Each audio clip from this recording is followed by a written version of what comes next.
Oh, no, wait. Yeah. Oh, man. Yeah, Too we're late. going We're live, already baby. there. You know, Bless listen, America. we're live. We can't stop the show now. We Right, just There was hit no the button countdown, and no we're nothing. live. None of it. Miguelino's Exactly. here. The Dream's here. Handsome Kevin's here. Aggie's here. Whew, man. Listen. Last time we saw you at PGF World 6. But most importantly, before we get to talking about Season 6, some breaking news, I guess, because nobody's really talking about it. But you're going to a qualifier for the 205. What's up? Yep. Yeah, I'm gonna hit that 205 qualifier, man. I don't like that alternate spot. I'm gonna try and lock Ooh. myself in off rip. Ooh. That was a little stressful waiting to see if I was gonna be in the show. I didn't like that. So which one are you gonna do? Are you gonna go to like all three if you don't win, the one, or what? I'm gonna do the first one for sure. I don't know where it is. I hadn't seen that they'd announced locations, but I'm gonna do it the same way I did for season 5, where I'm gonna hit the first one, and then like that one I won that qualifier, so I'm good to go. But like that's what I'm gonna do for this one. I'm gonna go to the first one, attempt to win it. If I'm locked in, you'll never see me again. If I fumble that bag, I'll move on to the next one. So, would you do every qualifier to try to get a spot? Probably. I'm not gonna lie, it would hurt my ego a bit, but I think my ego would survive. I think I can We've make seen it. that before, Bump from qualifier to qualifier, keep trying to make it. and Yeah. it worked to a degree. So Isaac Stackhouse obviously made it into season 3. Who said his name? Yeah. What? That guy did. That guy over there. The guy in the direction said it. I That mean, way. if you want historical information about the PGF, this is why I'm here. No, it's Yeah, I definitely was true. gonna say, It's definitely you true. brought That's it why I was up. You asking. knew what was gonna happen. 100%. That's why I asked, because Yeah, I mean- it was rough. It He was wasn't a split easy. second from rattling off what the qualifiers were, dates, times, and locations. Yeah. So actually, fun trivia fact: Isaac Stackhouse did not participate in all the qualifiers as a contestant. At the Austin qualifier, he was forced to do production side, but since he showed That's up right. anyway, they still gave it to him. That's right. To one for the team. Yeah. So- I'll do it. Yeah. So I mean, this would be what, your fourth one? How much do Yeah, you this is weigh? my fourth season. Why are you putting yourself through this? Because one He's day there's standing on going to be a business. PGF Hall of Fame, and my best shot is to have the all-time record for most draws. Nobody's ever going to beat it. I'm the guy. Are you going Hey. for the record for the most stalling calls? There you go. You forgot that one, baby. That's like the number one. If anything, we'll bring you Numbers. back just to make Elijah upset. Oh, yeah. Oh, God, yeah. Strictly For me, it's that. vacation. There's also jiu-jitsu matches, but really, I'm just there for the show. I feel that. Look, you know what the best part about a 205 handsome Kevin is there's a lot more handsome to go around. So I'm a huge There's a fan of lot. this at the 205 weight class. Just want to throw Yeah. that out there, bud. So There's a lot more room to grow into, and I can bring more. Yeah. Beautiful, beautiful. Wallow, Yeah. I don't want to get in trouble. So have the qualifiers been announced? They announced that we're going to be I- 3. I don't know whether they announced the places, the locations, dates, and times. The cities are out there. I don't know if there's an official. I saw it posted somewhere, so it must be. If you look, I believe I'll be that looking somewhere maybe on the West Coast, maybe somewhere around Texas. Maybe Look, somewhere all I in can the confirm is Southeast. I heard they're doing it at a jiu-jitsu gym. That's all we can confirm. at this Oh, time If you and place, pull guys. up PGF That's it. World, their last post announcing the 205 season, I believe it does have the cities, if I'm not mistaken. Come I just you don't want to go pull- beyond today. double secret probation again, man. I was about to need go say, back. you guys can't keep leaking things. Shit, let me pull this up again. I'm not linking anything. I Dude. haven't set the cities. You guys I do know it that again, you're going to have to start denying you know what the PGF is. Right? I'm like, what? What? What? I'll tell you what. Let me Party pull it up style. real quick Tell you here what. on. I'm already doing No, that. I Let's see the see. Instagram post about November 2024, but I don't. Yeah, it doesn't say anything about the qualifiers on that last post specifically. 3 of them will Yeah, announce soon. That's what Brandon said 2 days ago. Okay, so I mean, I don't want to spill the beans. There's 3 of them. I'm gonna guess and say West Coast, somewhere around Texas, somewhere in the Southeast. Are gonna definitely be 3 Now, of them. Just because actually- that's places that we go. Actually, BMAC responded to Willie on the Ninja, BrandonMC.Ninja chat and said 3 of them, Nashville, Austin, Southeast and Vegas. places. So Yeah. it's on Oh, that okay. chat. So that's pretty public. So, those are your Did states. you say the dates? The dates You have are to make not weight. out there, but it just says So, the cities. At the time of releasing the statement, we can only confirm that these will occur on days that end with Y egg. Sorry, that's all we have at this moment. We will further fill you in once we get the details, good sir. And it'll be Thank in you, the Mickey. months leading up to the Yeah, new no- season. Lean into the mic. No further questions. So, I- speaking of records, Egg, would you be the oldest person doing a qualifier for season 7? Would I? I think TurboTax might have it. I don't know. Let's do I have that information? I might. Bro, he's turbo. So, also breaking news: Oh, a D-List just said member he of could have the a media 240. team, Mr. Egghead, is going to throw his hat into the grappling game and be Oh, yeah. also an athlete for 5 minutes. Egg, Maybe less. Very, very well likely could be a whole lot less. But you know what? Hey, I can make training leg 205. I walk around 215 to 220. I just tighten up the diet a little bit. I can easily make 205. And yes, I'll probably get my keister whooped. But you know what? Hey, you only live once. So I'm there we go. asking, yeah, especially after I get through with you. I'm asking for Egg first round.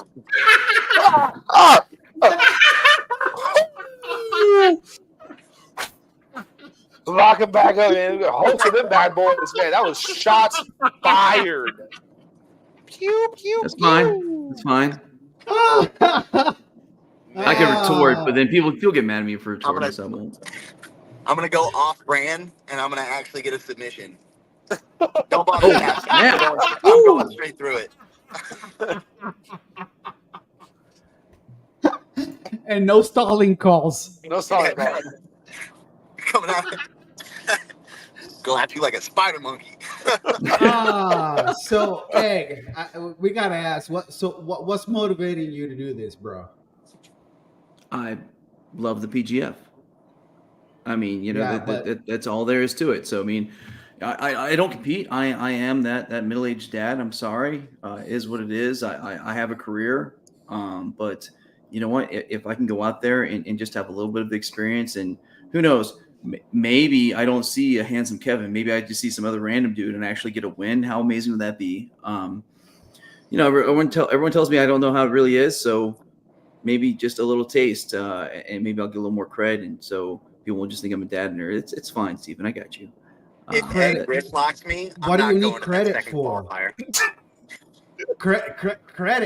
Credit for what? For doing a qualifier? You don't get credit for that. You get credit for doing a season, but not a qualifier.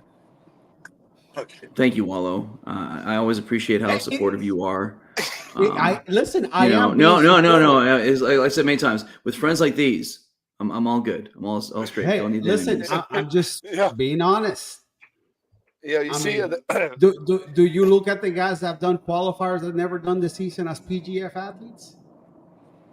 It's like, not really. Hey, man. Yeah, stepped into the arena. Everyone says I'm just a critic, but if I'm willing to step into the arena, that's something. And yes, Well, Brandon, no, if you step into I will the arena, you tap. have to win the qualifier to step Egg. into the arena. Egg, which leg do you like the least?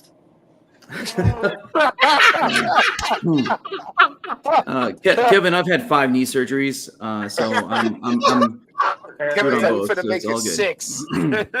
Call it an even half dozen. It's all right, Kevin. I'm just gonna get more of your tax dollars when I retire anyway. It's all good. So, presumed in the line of duty, so we're good.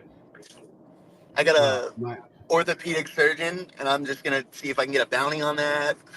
Just profit forward.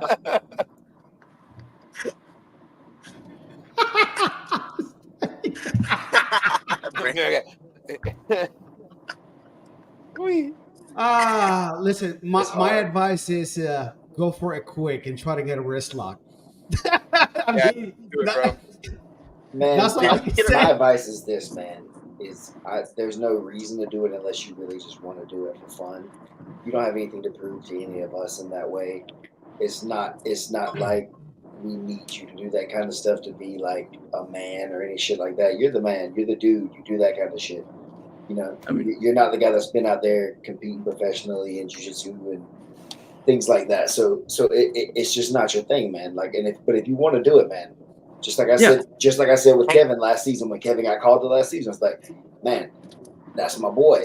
I hope he wants out of it. I hope it goes well. I hope, but I don't want to see my friends have bad experiences that they can't get over with in some ways. So Steven, I'm not what going it to is. try to like see my ancestors, man. I'm doing that. I will tap. Okay, Don't worry. But see, that's what I'm Trying to saying. get into Though, Valhalla, that's the gauntlet, though. That's what it is being committed And to go kind to of like, your ancestors or not. I don't know, man. I'm with the idea that like a tap is accepting the technique. I understand that. And I'm just that saying you got me. in the realm of the PGF scheme, it's a little bit beyond just that. I think overall, yeah, um, tacking on to what Steven's saying, like a tap does make you less of a man.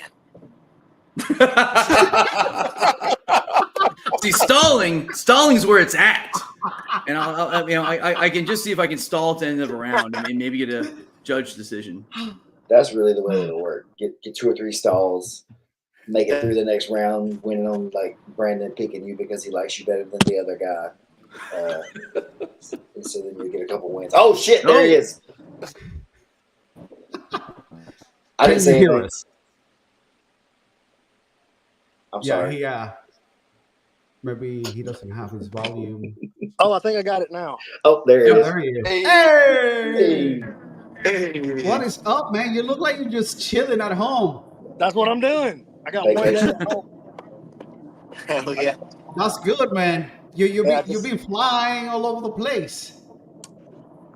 It's just getting started. What's up, Kev? Yeah, you don't live in Vegas at this point? Like, Dude, I just got back from Vegas yesterday, and I leave for London tomorrow. So next week, I'll be in London, Luxembourg, Munich. Crazy. He's a bro, that's globetrotter. awesome. For what? Seminars or seminars? Polaris? No, I'm joining the Five Finger Death Punch and Metallica tour for a week in Europe. Nice. Wow, nice. That's rough. That's awesome. Dude, Keelan is going to be there Keelan is the videographer for the whole European tour. He left this morning. Like, he's gone for like Nice. 3 months. Bro, that's awesome. Dude, you guys earned the hell out of this shit, man. I'm just happy for you. I don't want to like gush over it too much. I'm just happy as hell for y'all. So Oh, dude, be happy for all of us. We're all, the whole thing is going to be, the momentum is so insane right now. Like, coming into season 6, the momentum was like never before, right?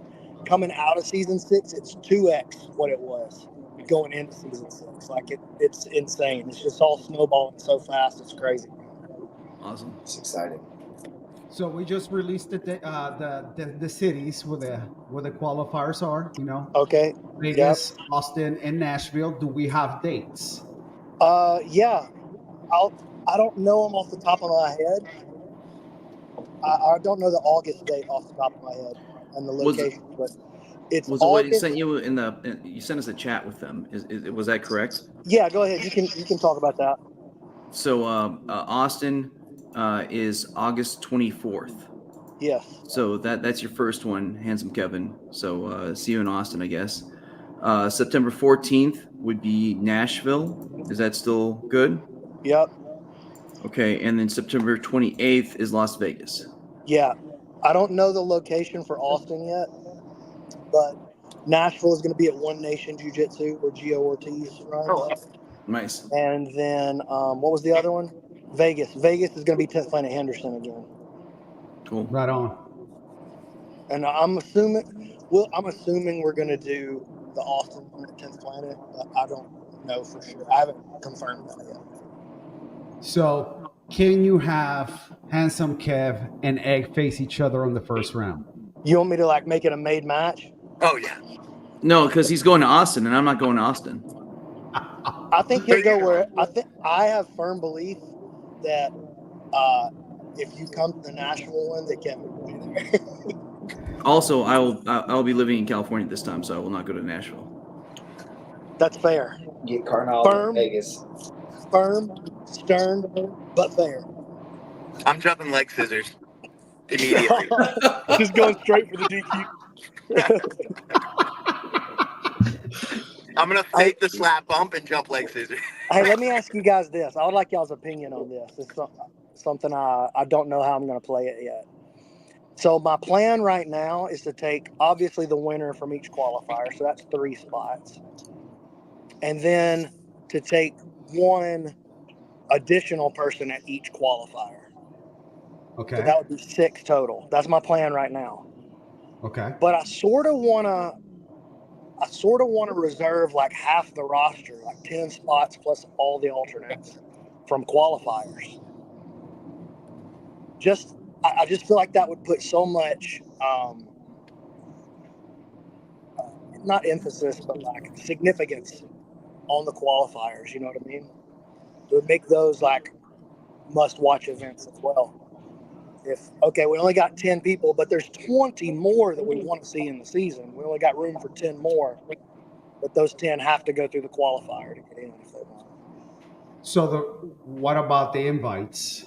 Like, the bigger names that It depends who necessarily you are going to be get, doing right? the qualifiers. That's what I'm saying. Yeah, of course. Save 10 of those. So And then- half big names or half invites, half qualifiers is kind of the goal. I mean, right now it's 6, but I'm thinking about like saving 10 spots. I just like to hear what you guys think about 6 that. plus the reserves. No. So there's 20 roster spots, Yeah. regular season. I'm thinking about saving 10 of those spots from the qualifiers. So just And then the send other out 10 invites. Yeah. the So other 10 10 invites, invites. 10 qualifier. Yeah. Yeah, because honestly, then- right? All the alternates I would probably take from the qualifiers. So what are the chances that you grab Egg as an alternate? No, 9. 0. He's gonna be injured. Yeah. Pardon But- me, I know we're a little bit PG-13, but to this guy over there, there. You're number one, the Handsome first time I've Kevin. ever been flipped off. You don't get the double bird. You don't rate that. You just get 1. Oh. Not I think special it's- enough. I think it's to a get good the- idea to get people interested in the qualifiers that way. We had people chasing the qualifiers that last times helped us get a storyline with them built in going into the season and stuff like that too. So maybe we do have a guy like Kevin who's here who really wants to get his shot at it. And he does 2 or 3 qualifiers and finally breaks through or shows that he's worthy of one of those roster spots compared to other people who've showed up and competed as well. Yeah. I think for the story that gives us a lot, and I like that idea. I love it. I mean, the one issue we have to do is we need to push the qualifiers hard. I mean, we got 3 months until the first one. Probably needs to go. I mean, you just release it now, essentially the date, the day, and the city. But as far as like hitting it on the social media stuff and getting people getting ready for it and stuff like that, I don't want to pigeonhole you to saying like you have to do anything from the qualifiers, because like if there's for some reason isn't a big turnout, which I hope there is, but when you looked at those dates, what's the ADCC opens? Is there any conflicts with that or anything I else? don't know. Doesn't matter. Yeah. What about Yeah. the BDCC? Is the season before or That's after? the same weekend.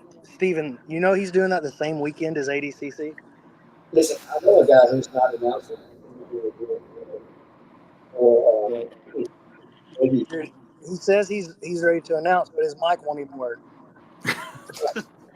it's my voice.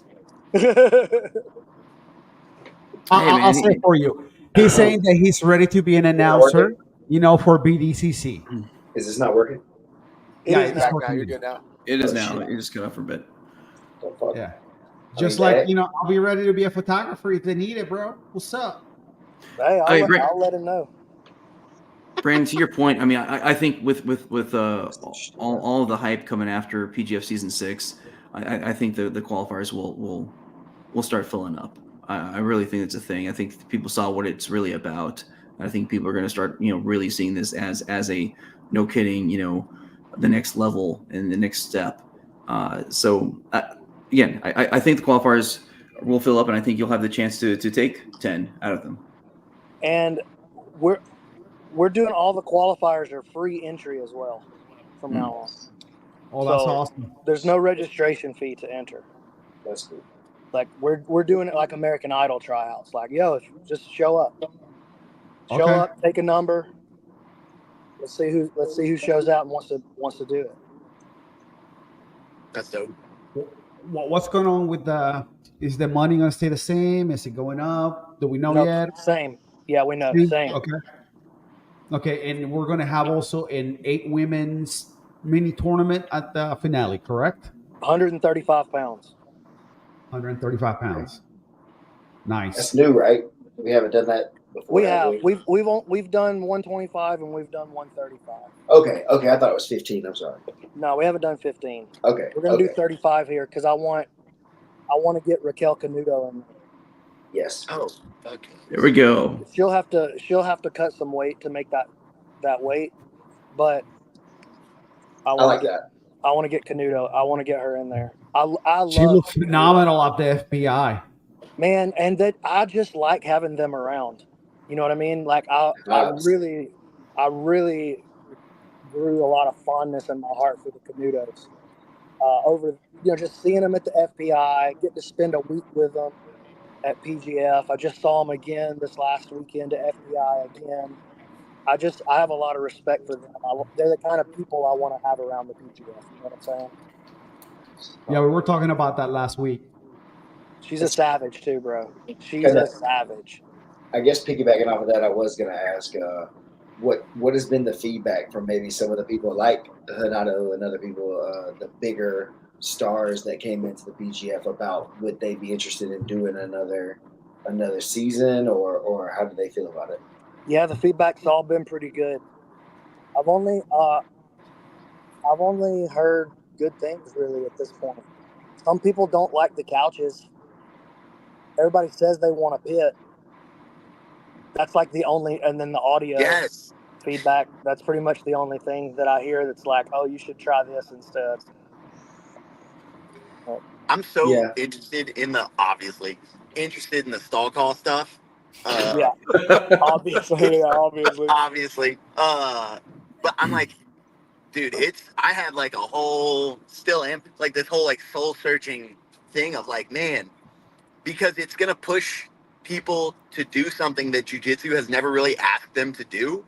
Yeah. Like you could even see like Eddie and Jean-Jacques were talking about it after, and they were like, I mean, jiu-jitsu is sometimes boring. You just gotta like, there are positions you cook and there's pressure over time and there's all this stuff. And I'm like, yeah, but what's wrong with like there being obvious, like they're right. But like from a performance perspective, from a entertainment perspective, what's wrong with forcing people to like have to swing the bat? Well, here's what I think about that. That's a great question, and a topic that I have been spending a lot of time thinking about since the PGF also. They're right. Jiu-jitsu is boring sometimes. Yeah. The PGF is not jiu-jitsu. The PGF is a game that says, how do you use what you know about jiu-jitsu to win this game? Yeah. But it's not the same thing as jiu-jitsu. Yeah, that's the best answer I've heard about that. Yeah. I would say I really like it's like the whole week, like we had Hodger Gracie and Andy sitting there. We were talking about how few like taps there were from top pins. Because it's just so hard to get somebody to open up if you pass their guard. Like, so we were trying to figure out basically like new jujitsu of like how do you force people to open up? How do you try? And you have Hodger Gracie, and it's like, man, on a 6-minute clock, how do you run this top pin? How do you run this whatever? And I'm sitting there and like in the week of, you're just scrambling, you're just freaking out trying to figure it out. But like in the aftermath, I'm sitting there and going like, man, I wonder what this is gonna do to jiu-jitsu long term. Yeah. Like you're gonna have to figure out new ways to solve new problems we haven't had before.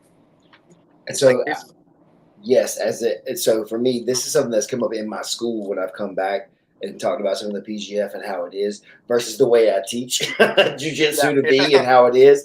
They're like, how does that, turn one versus the other? And I'm like, I get what you're saying, and it's honestly one of the like philosophical problems that I've like struggled with myself too through this whole PGF process of, is this right, for jiu-jitsu? But I love the answer you just gave, that it's not really jiu-jitsu, it's what you know about, maybe jiu-jitsu to win this game or grappling or whatever the term. Yeah, well, this is going to be what professional grappling looks like. We're building what professional grappling is. And professional grappling is going to look different than jiu-jitsu in the gym. Just like when I go down to the rec center and play pickup basketball, nobody's running a 24-second shot clock. In fact, the points are different. It's 2s and 1s. It's not 3 points and 2 points. It's 2. Yeah. Yeah, they let you in the NBA. They want to see you take off, so they're a little lighter. They're a little different on when you can pick the ball up, when you whatever, because they want to encourage offense. They want to encourage exciting plays. It's not about everything. Go ahead. No, spot on. Go. Everything in the pro sports is tilted towards offense. MMA is tilted towards, the rules were developed around being something that's more exciting to watch. Because otherwise, when I got you on the ground, if you couldn't stand up, they would just leave us there.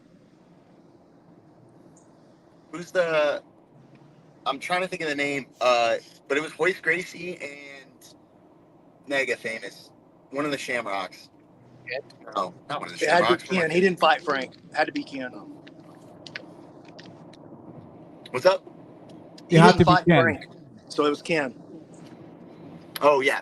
So, like, they had, like, a 20-minute match of, like, basically just close guard and rabbit punches. A 20-minute fight. And, like, the UFC just didn't have a way to answer that because it was supposedly no time limit. But very clearly there was not going to be a finish. And it's the same thing of, like, oh, okay, so we can't allow that anymore. We have to come up with a new system. And the same thing, like, jiu-jitsu is doing. It's like, hey, man, if you want people to watch, like, we're not just going to do jiu-jitsu. We have to figure out how to gamify it and how to create something that isn't going to value the same things traditional jiu-jitsu for combat does. This is jiu-jitsu for entertainment. Right. It's jiu-jitsu for money. Yeah. It's professional jiu-jitsu. It's jiu-jitsu for money, which makes people want to watch it because there's money on the line. Okay, That's one reason to watch it. The rules are made to make you want to watch it. There's another reason to watch it. You know what I mean? But it's not jiu-jitsu. Like, what I do in the gym looks nothing like a PGF match. I'll get a stalling call every night, every round in the gym. I'm getting turtled up all night. Hell yeah. But I have no interest in being a guy competing on the PGF. That's not my goal. What about PGF? My goal is exercise, do some stuff that's fun, hang out with my friends, try not to get hurt. Like, those are my focuses. I don't even care about winning the training round. I'm just grappling for the fun of grappling. That's not what the PGF is. So what about a Masters division? A Masters division. Oh. Yeah, we're not having no PGF Masters divisions, I'll tell you that.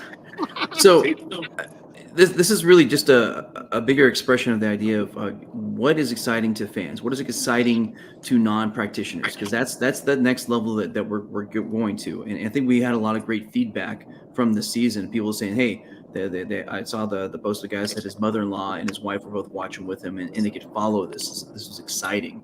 I had a discussion today with some guys like how they really like the gi because, well, we're all getting old and it slows it down and stuff like that. Hey, that's fine, and that's great for practitioners, and you might be able to appreciate that. But for non-practitioners, the PGF is where it's at. You need no gi. You need it. Hey, who won? Oh, the guy that tapped the other guy. Okay, there we go. Pretty easy. Yeah, if you're trying to fight someone in MMA or you're trying to defend yourself, you should not be doing what we do in the what jujitsu in the PGF, good jujitsu for the PGF looks like. Like it's just shootouts and scrambles. Shootouts, scrambles, short time limit. You know what I Forcing mean? action, taking risks that maybe aren't necessarily tactical, There but we they go. will open up action. Yeah. That's the main thing that never really got expressed by the referees. There's two things that never really got expressed by the referees in season 6 that were intended to be expressed. And I'll take responsibility for that. It's my job to train these guys and bring them up, and we'll do a much. I've already started training them for season 7. We've already had like 4 meetings. So anyway, the 20-second shot clock never got really run the right way. And for me, when we made these rules, the onus is always on the defensive guy. The guy who's behind positionally, he has to take the risk because there's more likely to be something happen if he takes the risk. That trends it towards offense. If I tell the offensive guy, Kevin's mounted on top of me now. Some crazy scenario happened and he was able to pass my guard. This is fantasy, right? You're talking about like imagination. So in this imaginary probably world, stall. This is totally hypothetical, right? So Kevin's mounted on me.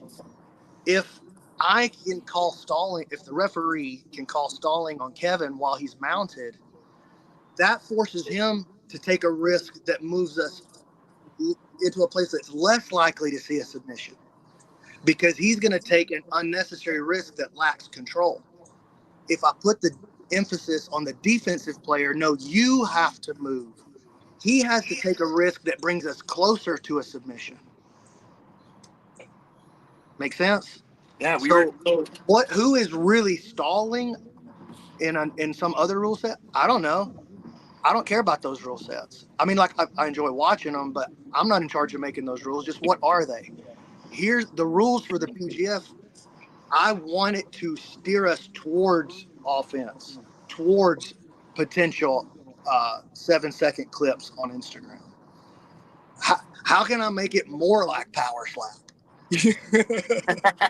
and as long as everyone knows the rules ahead of time, Yes. it's a fair game. I mean, Yes, as you said, exactly. The PGF and you innovate every season, and this is one of the innovations, and it's going to get dialed in, and it'll be where it needs to be. But I mean, that's the point. You have to dare and to be willing to take steps to try new things. Question. even if we don't know the rules, like we did the rules. Sorry, you do your thing, bro. No, I think this might even be like part of whatever you're about to say too, though. Is there a way, Brandon, that maybe some of these referees courses that you're doing can be content that we can see online and we all as fans can learn exactly what the PGF referees are doing and what they're looking for? We're going to make some videos. Thank you. That would be great. That would be dope. Bro. Yeah, what I was going to say, even if we don't know the rules right now, because the PGF is like live, it's innovating, it's doing a thing, there may come a time where like, oh, we've got this figured out. Like everybody's working with the same knowledge base. We all know, like when you go into a wrestling tournament, you know exactly what to expect. You know what is and isn't stalling. Like we're all on the same page. The confusion that happened last season, I don't think is a bad thing for entertainment. Like as long as that's true. Yeah, as long as the athletes are willing to take it in stride. When you guys were like, after day 1, you're like, all right, this doesn't work. Hey guys, new script. Like, I feel like we're early enough that like as an athlete, I was like, oh yeah, we're gonna be guinea pigs, 100%. Like we are gonna have to do this thing on the run and figure it out. Everybody's figuring out this new rule that's never been in place before. We're gonna have to figure it out on the run, on the go. As long as people yeah. That's why it's so important that I'm like out there communicating with everybody too. You know what I mean? So like after night one, we all have a big meeting. Like, hey, everybody wants more action, and the athletes are like, yeah, we do too. Okay, I'm gonna make the stalling super aggressive then. Yeah, let's do it. No, I'm gonna make it more aggressive than you think is necessary. Okay, let's try it. And everybody's like, yeah, let's run it. So it was cool. Yeah, but what happened though with the difference between night one and night two? Night one should have been more aggressive from the jump. It just wasn't being expressed that way. They didn't understand how seriously we're wanting to run the stalling. Like, no, we want you to be aggressive with them.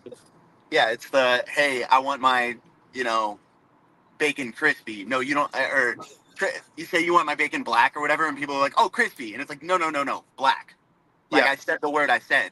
And people they're like, let me take it to what I believe is extreme. And it's like, you don't, not what you think is extreme. I said black. Past the point. Like, past the point you think I should do this. Yeah, that's right. Yeah. I mean, it's going to be hyper aggressive. So what is going to be like the time for you to engage? I mean, it's like go. It's a 20-second shot clock. So it's going to be 10 seconds. So initially, Kevin now is on the bottom, and I'm mounted, and he's not moving that much. And there's been no stalling calls yet. Okay. Referee warning, action. 10 seconds. Clock is on. And then the shot clock starts. 20 seconds. And then moving forward, that 10-second warning won't come in.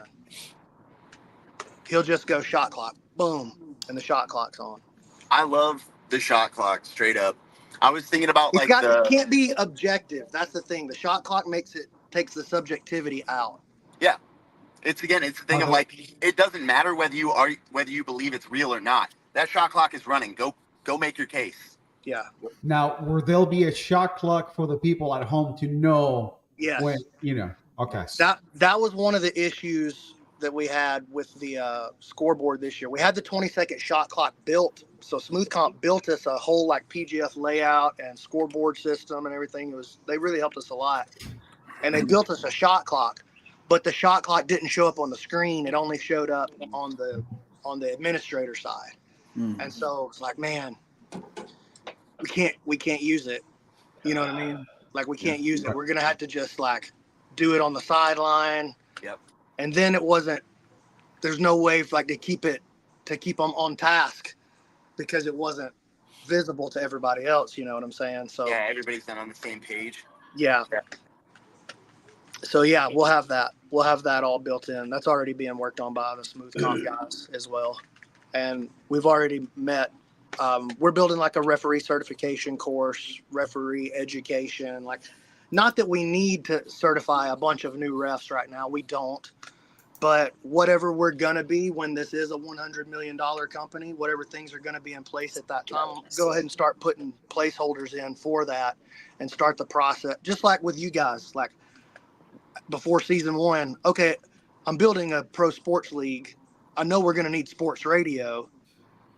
You guys want to be the version 1.0 of sports radio? And you're like, yeah, let's do it. So, same thing with the referee training and all of that. We're going to go ahead and start putting all of that in place and building those systems and programs now so that when the time comes that we do need them, it'll be there. How hard? You know what's the weirdest one in the world for stall calls? Leg entanglements.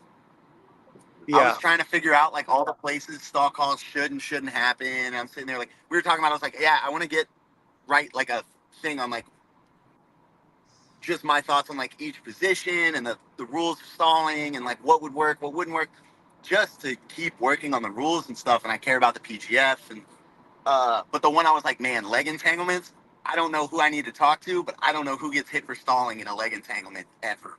I have no clue. Yeah. I don't think there's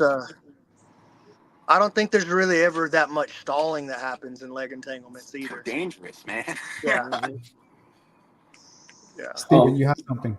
Yeah, I was gonna say one of the things I heard talking about a little bit with the refereeing and stuff is that how do you get people who may be so attached to the old style to kind of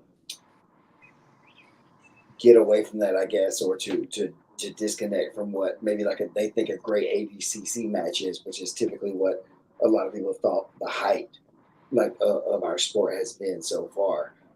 What's the process been like for you getting guys who are really like into the other style to kind of understand more of what you're looking for here? Well, those guys are just not gonna do well in a PGF format. You know, like, well, let's just take AJ for example. AJ's my boy, so I don't think he would be. By the way, I loved AJ. I loved having AJ around. I brought him in as a heel, and he face turned on me. He crushed it. I'm sold. Like he sold me. No. Just, listen, like, I'm gonna try to bring him back and like have him around. I'm the number one AJ. Like I really liked. He had a lot of good thoughts on the PGF. He was a great help. He was super cool to be around. So yeah, I'm gonna keep AJ around if I can, man. What were we talking about? Why'd I bring him up? Oh, super successful outside the PGF format, and never got submitted, but never scored any points either in the PGF format. And guys like that, they'll either have to make the adaptation, or they won't be a pro. There's not a place for that sixth man, fifth man type mentality though. Like off the, I mean, it just depends on the stopper player, that comes in and yeah. foul a guy. You know what I'm saying? Yeah, I think if a guy like that's in the season, he can be valuable to your team.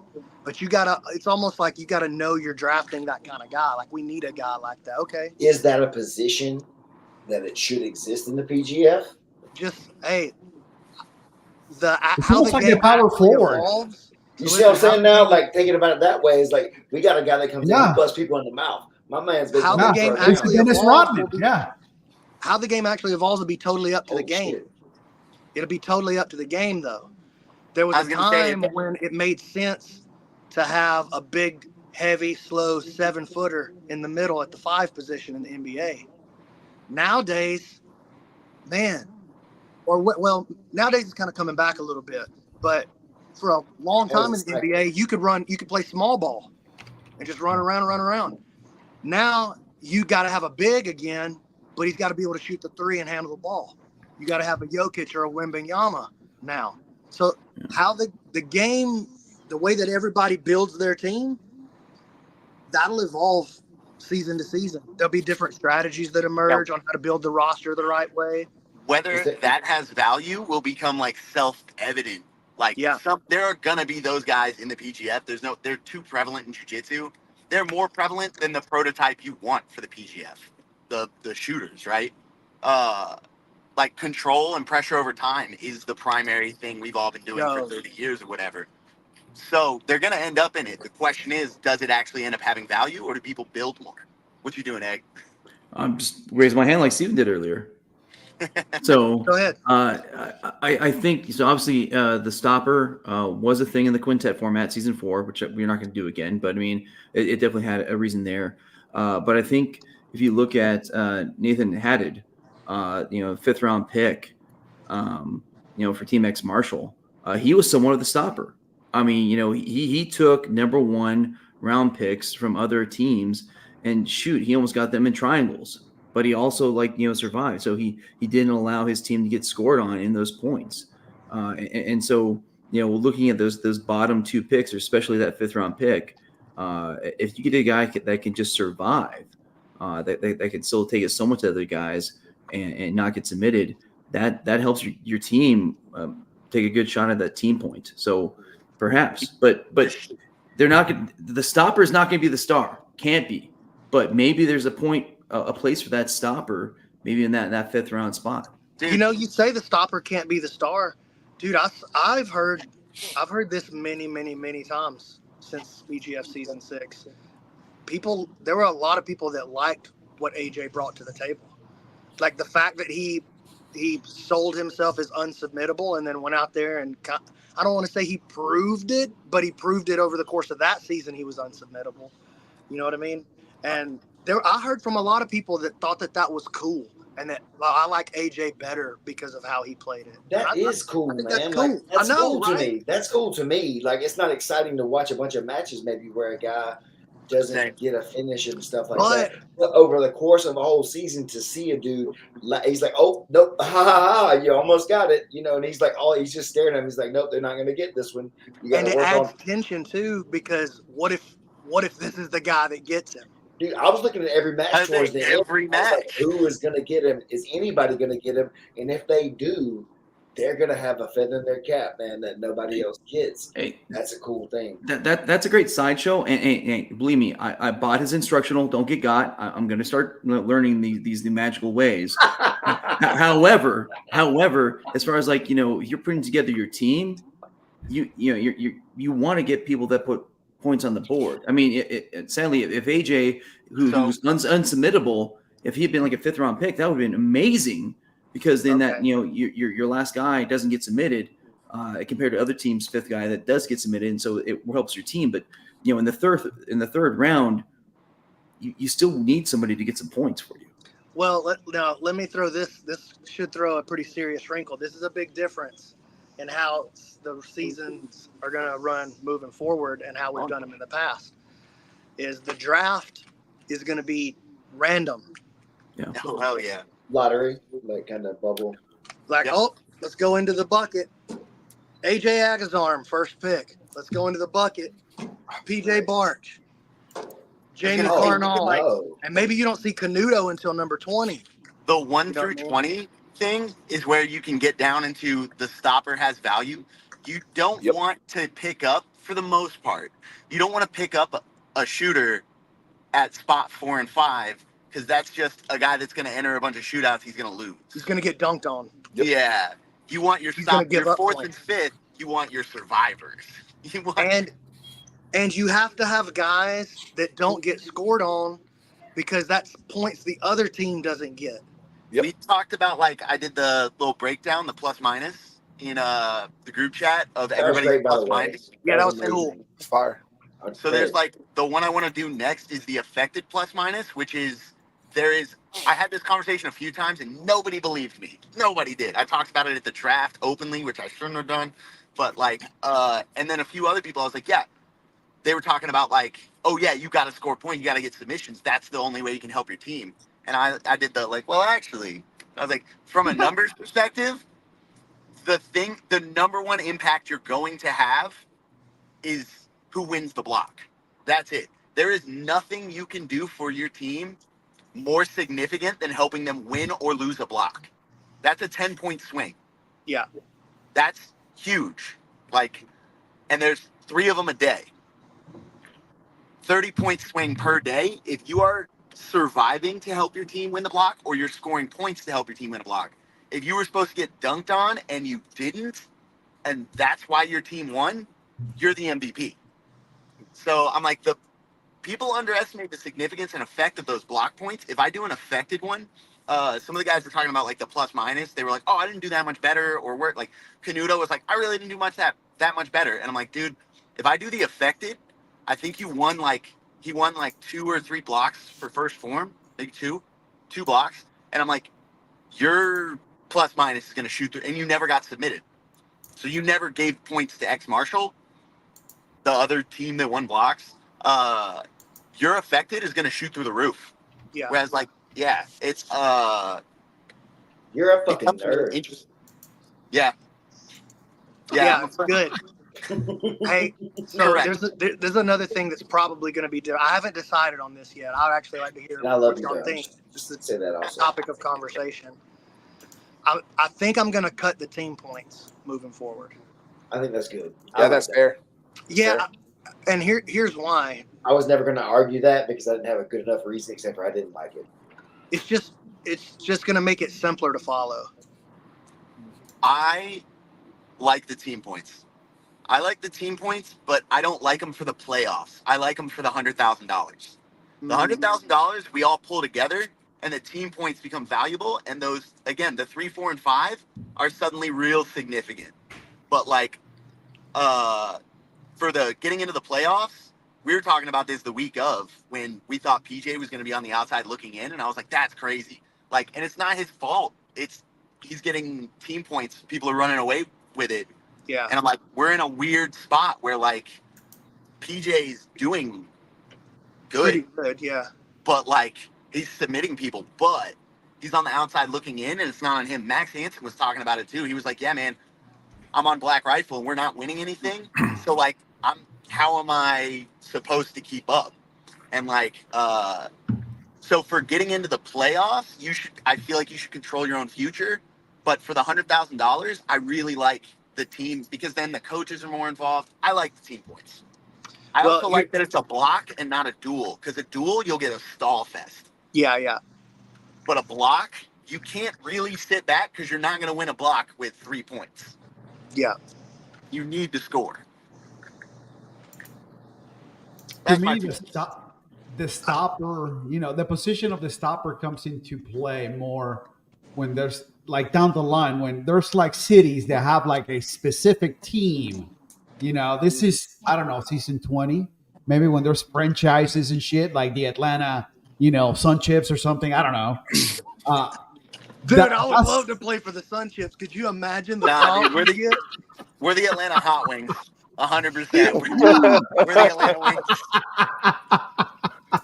Whoever's sponsoring them, whatever. It don't matter. Whatever they call. But at that point, to me, that's when you like really start thinking about, okay, I need a stopper. I need a guy who's going to come in and shut it down.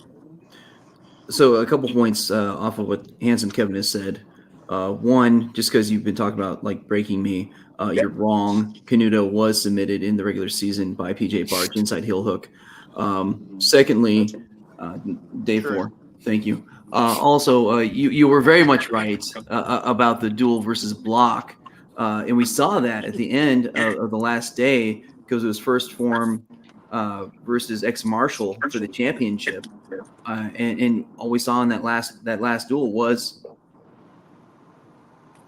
all ties, all draws, because that's what they had to do. Yeah, they understood the assignment. And so they won $100,000. I mean, the rest of the time they brought it and they made the points. But to your point, if it's just a duel, that does give it a different incentive. It's the quintet versus trios meta, right? Quintet and trios meta, where it's like you want one guy that's your fucking guy. He's not getting submitted for sure because he's good, and he's gonna tap that dude. And then just 2 people that are gonna go to a draw. Congrats, you just won. That's what everybody does for quintets. They get a 1-point lead, and then they just have 4 guys who can ride that. Or you have 4 guys. I think we, what's cool about the PGF is like we can take an idea and run it for a season, and we get 120 matches of data to play with. And so we just I feel like we're at such an advantage in being able to innovate because we don't wait. Let's say something like Subversive, for example. Let's say they did 1 show every quarter. Dude, that would be a really busy show, right? In the jiu-jitsu world. 1 a quarter, that's awesome. Those guys are killing it. But every time they would run one, it would just be a 1-night event with, this match has this rule set and this match has this rule set. And you know what I mean? This one's 8 minutes. This one's 10 minutes. Whatever. They're going to have in a busy night, they're going to have 30 or 40 matches on that 1 fight card, right? They're going to run that over the course of 4 events, and they're going to get 120 matches a year. We're getting 120 a week, 120 per week plus the playoff. So we're building so much experience and so much data that we can learn from, and it helps us to innovate really quickly. I feel like we're at a huge advantage in that regard in a lot of ways because we're getting so much more content than all the other promotions. We're getting so much more data than all the other promotions. We're getting so much more experience from production side over every other promotion. Like Steven, he's got a whole career's worth of announcing done in the last 3 seasons. Yeah, you know what I'm saying? Crazy. Egghead has gone from I've never done commentary before to he's one of the most experienced guys in the industry now. You know, like it's crazy. It's crazy. It I is, feel like man. we got such a big lever to pull against every other promotion. I don't feel like anybody's going to be able to keep up with us. We're going to drop 4 of these next year. I'm going to drop one every quarter next year, and that's it. We'll be out. We'll be so far out in front of everybody at the end of 1 year that Dude, and you guys it'll be don't crazy. wait to innovate. You ended day 1 of the biggest season you've ever done and didn't like the rules. You said, all right, fuck it, scrap it. Hey, guys, you sent a message in the group chat. We're like, hey, guys, the rules are changing. See you tomorrow. Like, Hey, I that want was to be like, added to the group chats next year, please. oh, yeah. Dude, those were I'll just amazing. read them. I won't say anything. The The group chat's one of was the best fantastic. parts. I just didn't know what was going on sometimes when people say, "Oh, it's in the group chats," and I was like, "Oh, Yeah, I was like, Bro, You know, that was so funny. One of the best times I had was the 30-minute space when we got home after Sattler and Max Hansen got into it, and I'm living with Max Hansen. We drive back, and we walk into the kitchen, and Max looks at me and Alvaro, and he goes, "Yeah, I just put something in the group chat. You guys may want to take a look." And we go look, and it's Max scorched said earth. something like, he said, Yeah. Sattler, if you're actually about it, pussy, or whatever, here's my address, pull up. And, like, we can settle this. And it's, like, our house that we're currently in. And we're like, what the fuck, dude? I, like, messaged the group chat, and I said, Daniel, I'm in the room downstairs. Hit the stairs when you come in. I don't want to wake up getting dumped, bro. I, like, looked at Max, and I go, we talked shit for, like, an hour, man, in that thing. I looked at Max 10 minutes into it, and I go, hey, man, just so you know, I'm going to go lock the front door. Like, he's not pulling up. And Max looks at me and he goes, I already locked it. Like, I'm not fucking around.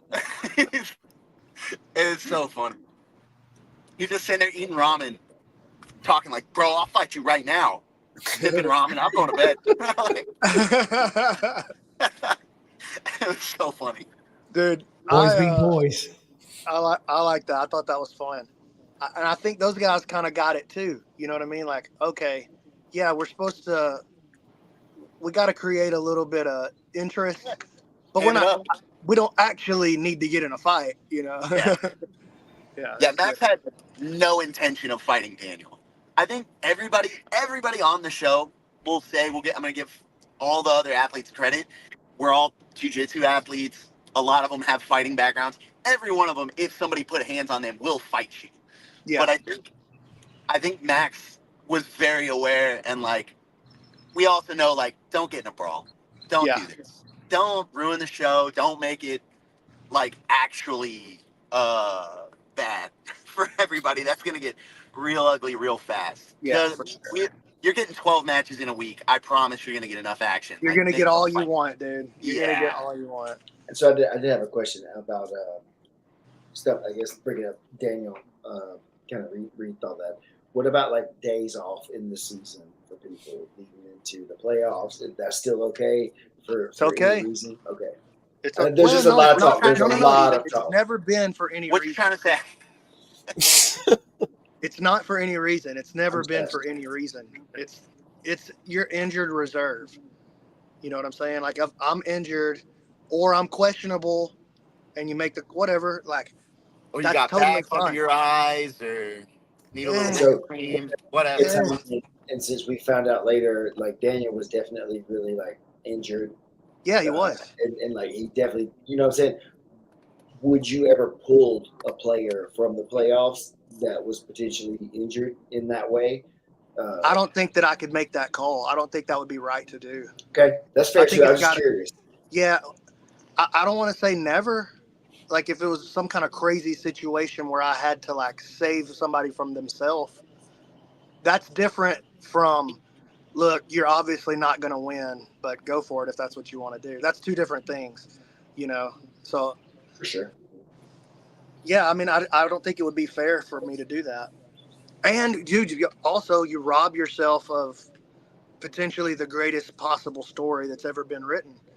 You know what I'm saying? Like, you come in injured. Like, you rob yourself of those moments where the guy comes in injured and saves and wins for his team. Like, that's or wins for himself. Like, that's incredible. Those are the most incredible stories in sports. you can't rob yourself of those potential stories because the guy's knee is sore, and so you tell him, well, it wouldn't, you can't win, so you can't play. What are you talking about? If the guy's you got to let him have his flu game. 100%, dude, 100%. Well, the greatest story hasn't yet been written. It's going to be that 45-year-old dad wrist locking that D1 wrestler at the qualifier. Hey, we're gonna start calling him Rudy instead of Egg. The new Rudy. I'm telling you, that's going to be the greatest story ever told. I'm here for it, whichever way it goes. I support you. Hey, Thank you, I'm down. Steven. I'm down to be the commentator. I'm gonna push you harder than anybody else if I get the chance. So, Well, Brandon said, I'll film it. yeah, that's Keelan's motto. I'm not here to stop a bad idea. Just catch it on video.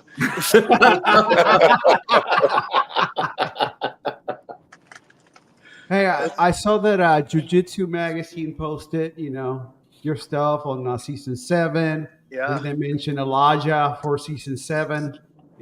Does he get a spot? What's up with that? Well, I think mentioned what that. we're gonna do. So, what we're gonna do this year is we're gonna take one person from each, like no more than one person per team.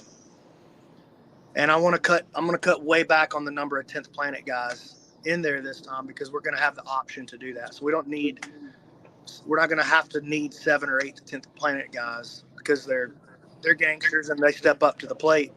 They're not afraid of a gauntlet, right? So there's always plenty of 10th Planet guys to pull from. This season, we're going to have plenty of everybody to pull from. So I don't want to see as much 10 on P. Like, it's less intriguing It when hurts, it's 10th Planet man. versus 10th Planet. it hurts. Well, it's just less. Just try to take your emotions out of it. It's less interesting because there's less drama built in right away. Because all these guys have seen each other a lot in the training room. That's less interesting to me when the guys have met so much, like they know so much about each other, So like everybody loved the Elkins versus Elkins, but to me that was not that interesting other than just it's funny because the brothers are fighting each other.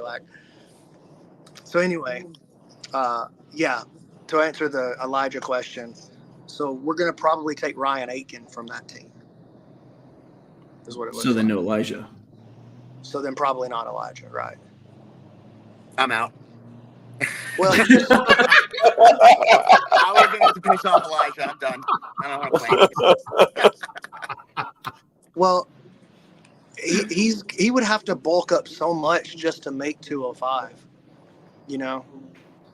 I think he would be. I think it would be a better play for him to try to do the 155 season. I'm not in charge of him. You know what I'm saying? I'm not like trying to make his decisions. 155. That's going to be number 8. Number 8's 155. Number 9's 206 and up heavyweights. Yeah, he's 6'3". I mean, he was looking skinny. Yeah, for season 6. He can't make 155. Then probably just wait for 75 then. He told me he was going to try to make 155. Wow. When the time comes. That's crazy. Respectfully, I understand the decision as far as, with him. If you're going to go with one person per team, he probably understands that dynamic as well to let, his teammate Ryan have the shot at it. But man, that's a tough call, Commish. And so I respect you having to make those calls. I got to try to do the. Yeah, that's tough. Yeah, I respect. What about taking 2 people from American Top Team? Could Paul Adia get in? Paul. Oh yeah, you're out then. But that would mean that you're out. Paul, you're in. Kevin's out. Unless Handsome Kevin wins a qualifier. Unless he wins a qualifier. Right. Now, see, that's the thing. You win a qualifier, you force my hand. So if Elijah goes and wins a qualifier, there's nothing anybody can say about it. Okay. I guess all right, Jacob. Elijah in Nashville. But yeah, I'm going to try to take less 10th Planet people overall and only one person per team. So, but yeah, win a qualifier. There's only 3 of those spots though. There's only I know- three. I know how this game goes. Okay, I've seen you on several shows by now. Who's the biggest name 205 that's coming that you can tell us about? Well, I could tell you some names that I want. How about that? Okay, that'd be good. Yeah, names you want will be. Yeah. Great. But I will say I got some bangers that are confirmed. Okay, I'll tell you some names I want. All right, that have also shown interest. Oh, right. oh, Not just Damn. names I want. I'll give you names that I want that have shown interest. okay. All right. So Vinny who's shown Monterey. interest? That's who I was. That's literally who I was going to ask. So Okay. that'll be our first ADCC gold medalist. We've had silver. We never had a gold yet. That's exciting. That'll be our first one. Who was it? Come on, I Vinny. didn't hear. Vinny Vinny Margalech. Monterey. Yeah. Word. Ryan Aiken, two-time combat jiu-jitsu world champion, Solid. ADCC Open champion, banger. I haven't talked to this guy yet, but Hunter Colvin would be the returning champion of this weight class, essentially. Yeah.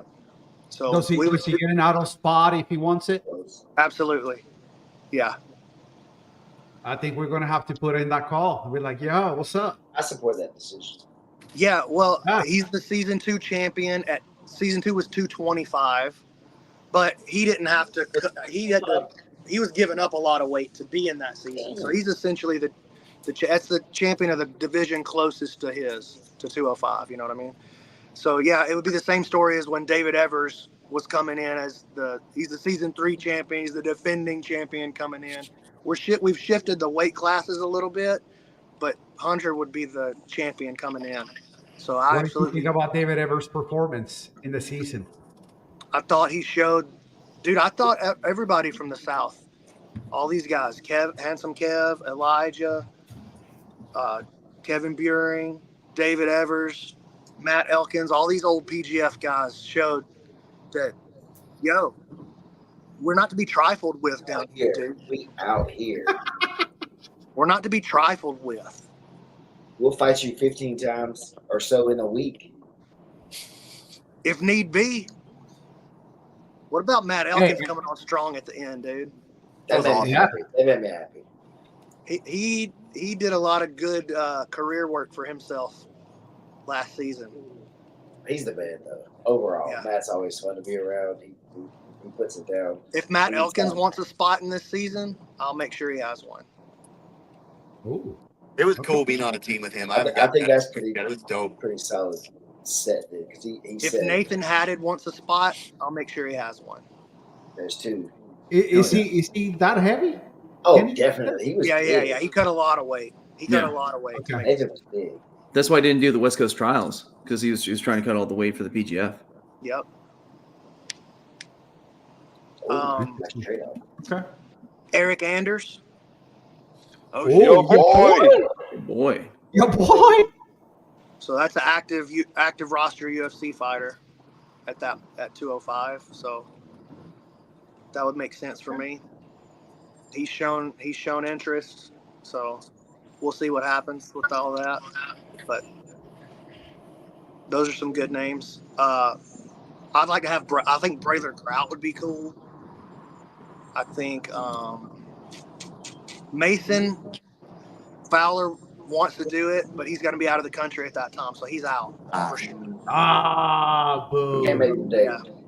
Yeah. He can't make the day. So yeah, Mason Fowler's out. Who else off the top of my head here? I got a target list, but I will tell you I got some great names confirmed. All right, so let's do this. We're gonna go off the air because No, I'm not telling you. No, please don't tell us. 'Cause it's hard to keep.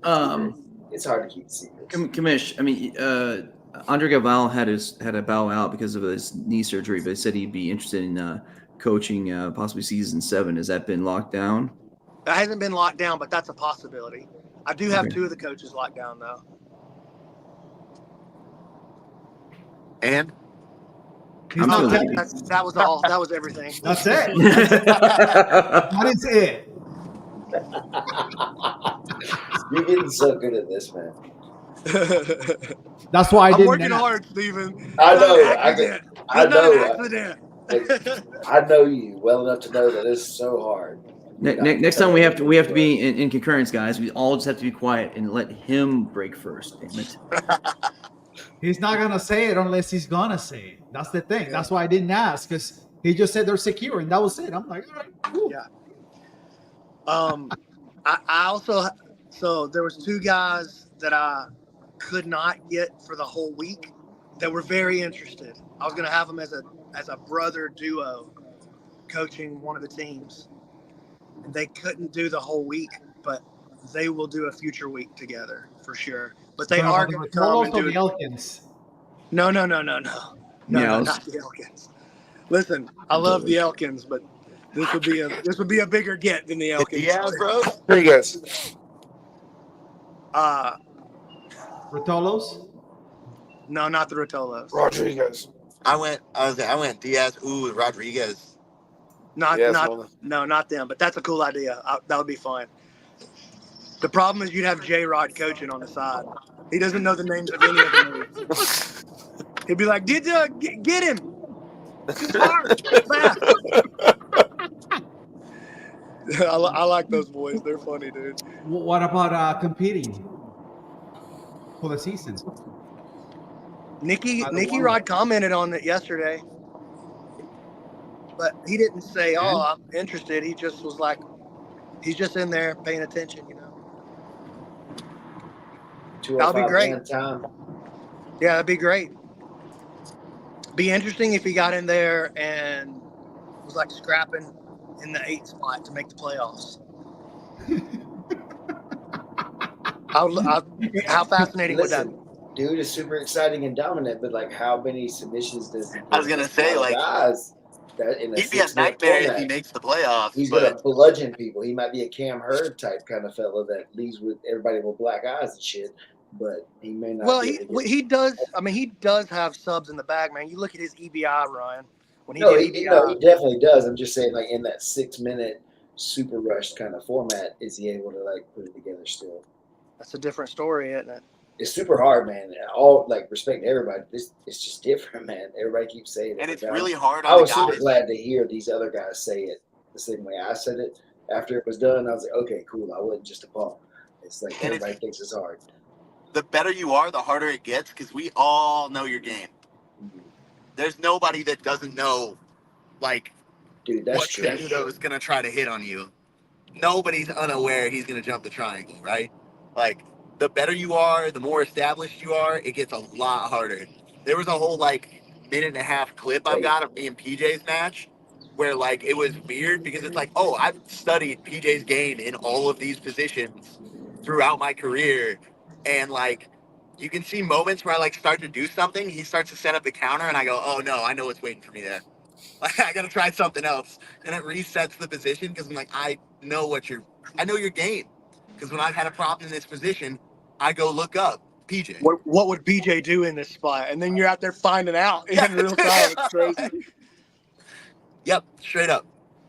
Yeah, that's super interesting real. Insight because I mean, how crazy has the PGF become? It's just what a weird spot we all find ourselves It's in. being crazy though. Dude, I was being being cornered by crazy. Hodger Gracie, and my matches bookended with Canuto and PJ. 2 guys I've been studying since I was a white belt. That was Go ahead. 3 guys I've been studying since I was a white belt. That was wild. What were you saying, Yeah, you Steve? were saying something. Sorry. Oh, just like it's been crazy since the beginning. Like the whole time it's been crazy. That's what's made it like keep moving forward each time. Like I said about myself, even getting there and like realizing like how different this is than what we're supposed to be doing. What are we supposed to be doing? Oh crap! I don't have enough points to be where I want to be. Now it feels bad, but I'm doing good, kind of. So it's just been crazy in that way as an athlete, and then seeing it now play out over several seasons with other people that are high level athletes and stuff, and they have the same kind of struggles. It's been crazy, and it's nice to see now that what the world, I guess, is seeing what we've seen since the beginning with what this is. Yeah, just the whole experience is wild. Just the game itself, for sure, but just the entire experience, like where we find ourselves sitting in this moment in time. And it just happens to be like jiu-jitsu is starting to blow up for real for the first time. And it just so happens that we've been putting in the work for a couple of years to be in position to try to take advantage of it, you know? But man, that's what you said the whole time, Brandon. Even in private conversations and stuff like that, that's what you told me and taught me. Like mentorship and things like that is just being ready to be prepared to be in the right position when this thing happens, whatever it is. Not the PGF even before we even were talking about it along those lines, but just like me as a jiu-jitsu person to be in the right position at the right time when things take off or whatever. So like you've seen this coming, man. And it's cool to see you kind of, be right in this way. Like, and you're just a regular person. You're just Brandon from Decatur, but you've seen all this stuff coming, man. And it's cool. It is cool to be here. How often do you really like sit there and just think, man, I can't believe that this is happening? Like every day? Does it happen every day at least? Yeah, it does. Yeah. It happens to me every day. Like I think about I just feel really lucky to be in this position, man. I really do feel like blessed and lucky and like all those like corny things that you're like, oh yeah. Like, Hell yeah, all of those. Like I feel like really filled up and like full of like love and appreciation. Because for me, like the PGF is like my love letter to jiu-jitsu. Like, thank you, jiu-jitsu. Honestly, thank you, jiu-jitsu and jiu-jitsu community and all the people I've been lucky to be around. Like, thank you for you're not supposed to say it's corny. You're supposed to say jiu-jitsu changed my life. But hey, jiu-jitsu did change my life, and it's put me in a position to be able to like spend more time with my family and to spend more like moments and experiences with the people that I love, and to be in a spot where I can make a living doing it, and now try to give it back to jiu-jitsu. If I could just do something cool for jiu-jitsu, that's what I'm just really trying to do, honestly. This is my love letter back to jiu-jitsu. So hey, yeah, we appreciate it. It's crazy, dude. And to be able to take, I want the homies to go too. So to be able to take a bunch of my friends with me on these experiences and journeys is super fun, man. Man, Yeah. I've said it before. I'm lucky, man. I really do feel blessed. Go ahead. Go ahead, Steven. No, go ahead. I'm just tripping, man. I'm like y'all going to Europe with freaking Metallica and Five Finger Death Punch next week or whatever. Like it's tomorrow, yeah. That's wild to me. That's just such a crazy. So like but for example, what? For example, I'm going, but so is Keelan and so is Samson. Right. You know what I mean? Like maybe I don't get to take the whole PGF crew because they don't quite have the skill sets necessary, right? But yeah, like when the spots appear, it's cool to do all of this together, and it'll always be different guys coming in every year. But where there's a spot for just like I was talking about Matt Elkins or Handsome Kev, you know what I mean? Like when Forrest Griffin gets to fight as long as he wants, fight in the UFC as long as you want, and when you retire, there'll be a job in athlete relations for you or whatever. You know what I mean? So yeah, that's what I want to build. I want to build that. Yeah, I was, I posted a picture of you a while back, just basically thanking you for the opportunities because, the PGF has provided opportunities for all of us. I mean, look at Egg. He used to be in the chat. Now he's like the analyst, the dream. He's the voice, and for me, he was just showcasing my photography. So yeah, I'm definitely super grateful for the opportunities and the people that I've gotten to meet. And it's Go ahead. just getting started, dude. Honestly, we're just starting. Like, this was our first year where I could really, or our first season where I could actually pay everybody at least a little bit. You know what I mean? Where I could actually like, oh yeah, I'll try to take care of that reimbursement. Ooh, I can't quite afford that one, but I can get that one. You know what I mean? Like, it's our first year that it hasn't been just a total labor of love and sacrifice from you guys and from the athletes too, honestly. And was I able to do what I intend to do in the future? No, of course not. Like, the salary for each athlete is $1,000 to come for a week. Is that enough? No, dude, that's not even fair. Honestly, it's not even a fair amount to offer them. But it's not zero. It's not pay to play. It's definitely not pay to play. You know, And so it's got to start somewhere. And so along that line, I guess, sorry to cut you off with that, but like $1,000 a week, you know, like you say, maybe it's not that much to a professional athlete in the scheme of the world of professional athletes. Not, you know, obviously as much money as you could give each athlete, you would. What's a number in your mind that you think is like when the 20th player can make this amount of money? I feel like, man, we're really, really, really doing it. I think 5,000 is the goal initially. That's my first real goal. That's $1,000 a day. You know, That's $1,000 a day. So my first goal, and I thought about doing this, and we talked about it, but we decided to not. We're just going to do it the same way we did season 6.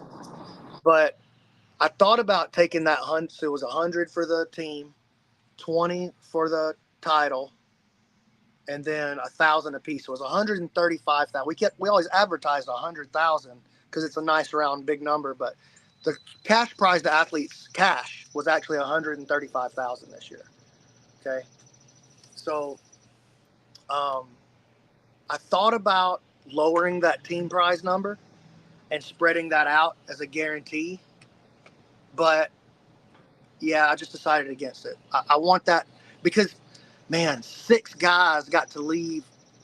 Well, it was actually seven different guys left with at least $7,000 this year. That's pretty good, dude. 5 people left with $20,000, and 2 of the guys split the 20. David Evers and Dane Leake split that 20. And Elijah and Kevin shared.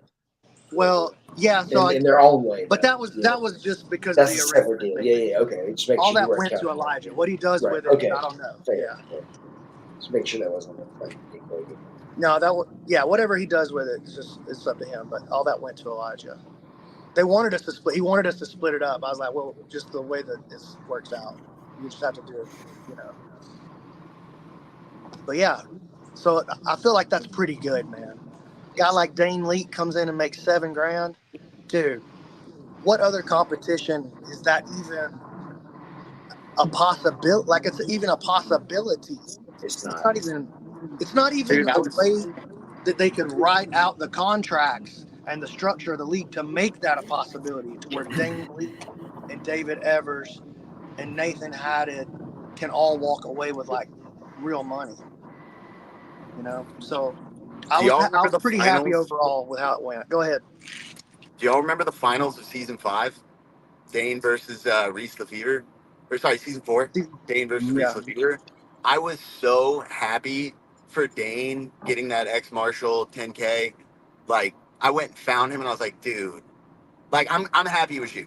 I'm really happy. Like, you have put, like, season 3, season 4, this man has put in so much work and, like, just had a rough run of it in the PGF. Come so close, not quite had it. We were all dogging him in the season 3, trying to work against him because we didn't want to have Dane Leake in EBI overtimes. Like, so we were all collaborating to try and keep him out of the playoffs. And then he goes into his actual weight for season 4, does so well, comes down to ride time versus EBI overtime versus Reese Lefevre. It comes so close, gets nothing out of it. He's had a brutal run of it. I was so happy it was him, man. Yeah. So let me ask you this question: did you have any people that you offer that alternate spot that may have turned it down because they thought, hey, I'm not going to get in, I'm not going to make any money? Oh yeah, a lot of people turned down the alternate spot. The alternate was a hard ask. Kevin was an alternate initially, and then we had a drop, and so I pulled him up off of the alternate list. But alternate was a really hard ask. So yeah, I understand. Look how well you did. There's a certain. What was that? It's a certain guy to be an alternate. You know what I mean? You got to be a certain guy to say yes to that because it's a crazy ask.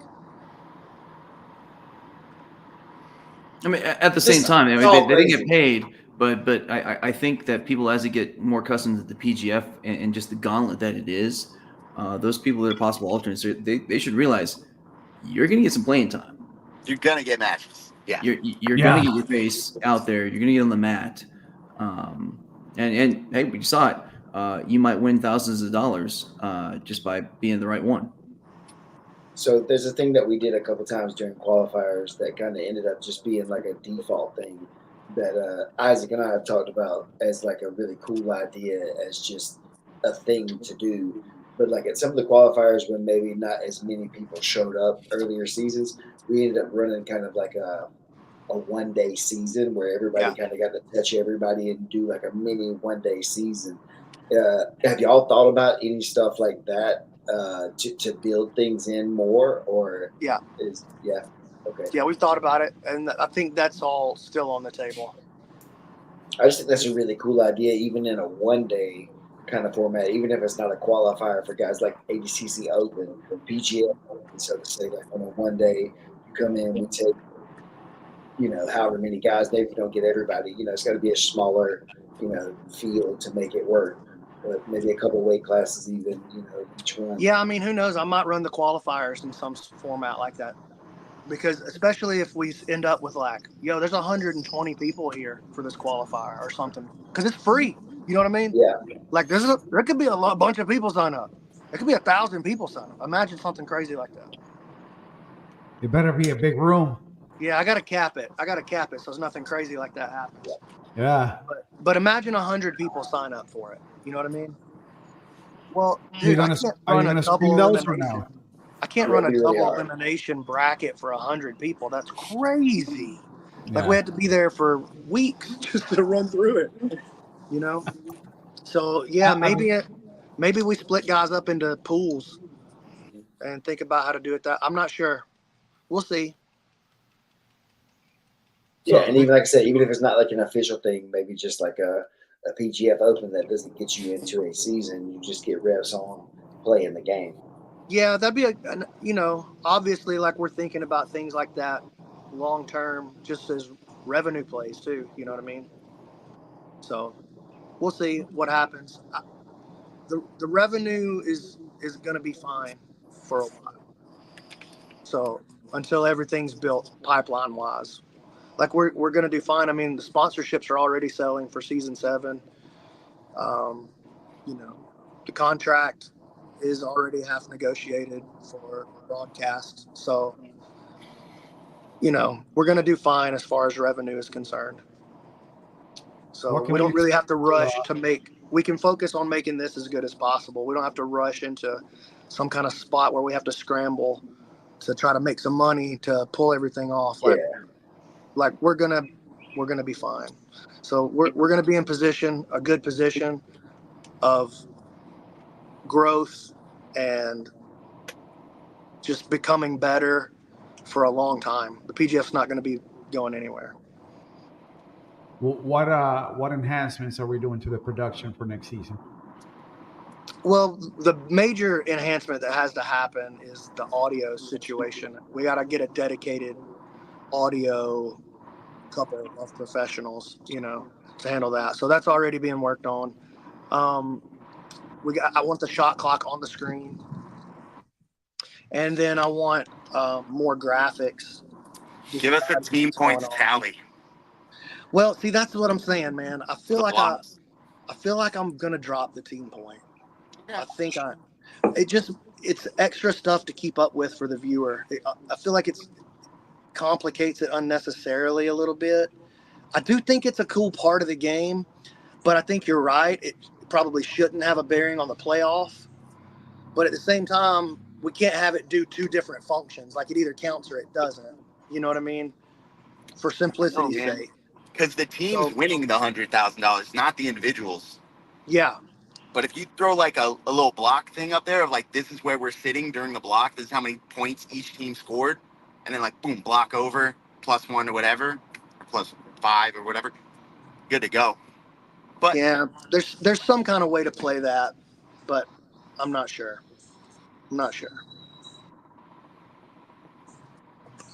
But You're muted, anyway, Ed.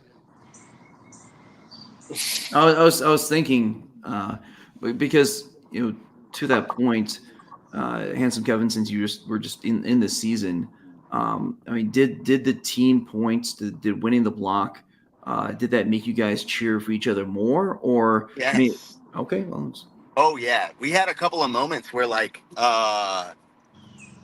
Casey, Halstead, and Andy would like come over and be like, hey man, I need you to pull some shit off for me. Like I need you to like, he was getting behind people. Like Andy wanted our help before the push. Andy wanted the money. He wanted to win the thing. So like, we all definitely came together as a team. We game planned with each other. Like, and if it was individuals scoring, why would we do that? yeah, Yeah. If you like, if you winning, fighters are selfish, man. If you winning doesn't do anything for me, I mean, I'll cheer for you if I like you, but I'm not nearly as invested. Whereas, like, I was like tracking the team points the entire first day and second day, where I was like, hey, this is what this guy like.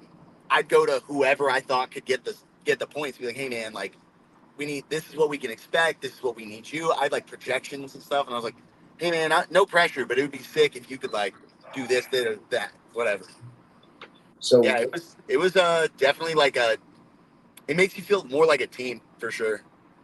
maybe, hey Wallow, will you go back to that comment and answer that question for that guy? Talking about, I just started last season for the first time. I'm eager for next. Are there firm dates for season 6 yet? Well, season 7 will be in November. Yeah, we just finished season 6. You're not going to find the stuff on the website right now. We haven't updated the website. Just go. Any updates right now, Instagram is your best friend. Just stay with the Instagram. That's where I'm going to release everything and talk about everything. If I'm going to do a live, it'll be either with these guys or inside BJJ, or it'll be on the Instagram. So go there. Make sure you're following me too for any kind of updates like that. But yeah, go ahead and give him the dates that we have for season 7. One of you guys that okay. has the qualifier. You want the regular season date? Well, the regular season is November. I almost said it on accident. Well, that's okay. The regular season is November. The qualifier dates, though, go for it. The qualifiers, the first qualifier will be in Austin, Texas, August 24th. The second qualifier will be in Nashville, September 14th. And the final qualifier will be in Las Vegas, September 28th. Yeah, those are the dates. We haven't officially even announced those yet, so there's nowhere that you can find those. The only way you would know that is if you were watching the show right now. But we'll officially drop those in the next probably even in the next week or so. Sweet. November. Oh yeah. Listen, November. it's a quick turnaround, and to be honest, I'm ready to go. It's not as quick as I want. We'll hit this one. There's other things that are kind of like blocking us out a little bit time wise, probably to get a faster turn. But Say it again. I think there's probably other events that are kind of in the way, sort of in between that you Yes. don't want to like bother with too much. Yeah, I don't want to try to go. It's not the right time to try to go head to head with ADCC. Yeah, there's no Not reason to time for even that. do that. Yeah, I agree Yeah. with you. You're right on that too. So there's, let's Or just chill BDCC. another month and get it running. Well, this also gives you time to announce the qualifiers, for people to train for the qualifiers, get ready for them, and you to really have some time to think about putting together the roster. I know you want to be quicker on the turns and all that stuff, but I mean, nothing wrong with taking a little bit extra time as you're taking. Well, we need a little bit of time for this one. But then when I drop season 7, I'll lay out the whole schedule, whole calendar for 2025. And it'll have season 8, 9, 10, 11, and all the qualifiers when I lay that down. That's wild. And the locations. When you see the location for season 8, you're gonna die inside. Send Hey, location. get your passports. Get your Already got one. passport. Top of the Empire State Building. No. No passport required for that. Get your passport for season 8. All right. Get that global Steven? entry. That's fucking Steven? Get that global entry, Steven. Hey, He feeling it. He feeling it. Look at him. I'm excited, man. This shit's cool. I never dreamed of any of this stuff, so I'm just gonna ride it to the fucking wheels fall hey, off. bring your sunscreen, Steven. You know what I'm saying? Bring some sunscreen. Oh, I need that. I need that. Bring Thank some you, sunscreen. Hey, better bring a towel. It'll be a little. You're gonna need it for season 8, dude. I have to dab a little bit of sweat off. Like this. Mm. Woo! Put your hat back on. Season 8, dude. Bring a towel. All right, my phone's dying. I gotta That's go. it. I think that's Yeah, we're gonna cut it too. You're So, but before I have something that I want to talk to you. Off screen. So Okay, let's- yeah, we better let's hurry just because my say- phone really is about to die. All right, goodbye, everybody. We'll see you next time. Peace. love Adios, these. muchachos.